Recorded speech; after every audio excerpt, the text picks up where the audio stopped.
Inspiration and inhalation क्या होता है? इंस्पिरेशन ये प्रोसेस है जिसमें हम ऑक्सीजन को अपने बॉडी के अंदर लेते हैं, उस प्रोसेस को, एयर को इनसाइड ले रहे हैं हम एटमॉस्फेयर, आउटसाइड एटमॉस्फेयर से, उसको हम बोलते हैं इंस्पिरेशन और इनहेलेशन। ये क्यों होता है? ये होता है because of the pressure gradient that develops between the atmosphere and the lungs. अभी प्रेशर ग्रेडियंट क्यों डेवलप होता है, आइए जानते हैं इसको।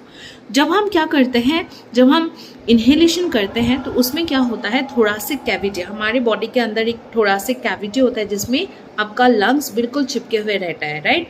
तो जब हम इनहेलेशन करते हैं तो क्या होता है, जो हम लोग का डायफ्राम होता है वो आपका कॉन्ट्रैक्ट करने लगता है, जिसके वजह से क्या होता है, वो एब्डोमिनेबल कैविटी की तरफ एक्सपांड होता है, इस तरह से वो एक्सपांड होता है, राइट। इससे क्या होता है, थोरासिक कैविटी का वॉल्यूम बढ़ जाता है। कौन से वे में बढ़ता है? एंटीरियर पोस्टीरियर वे में, राइट।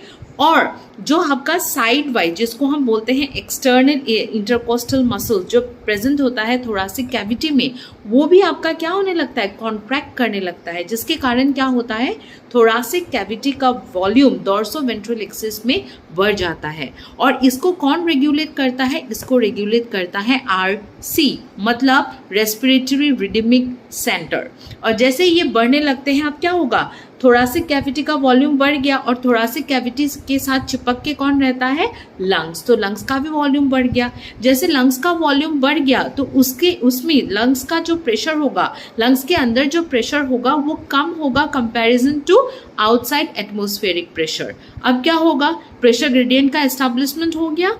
अब एयर कहाँ से कहाँ आएगा, higher concentration to lower concentration. Higher concentration कहाँ है, एटमॉस्फेयर में। लोअर कॉन्सेंट्रेशन कहाँ है, विद इन लंग्स। तो it will move from outside the atmosphere into our lungs, and this process we called it inhalation or inspiration. Thank you for watching.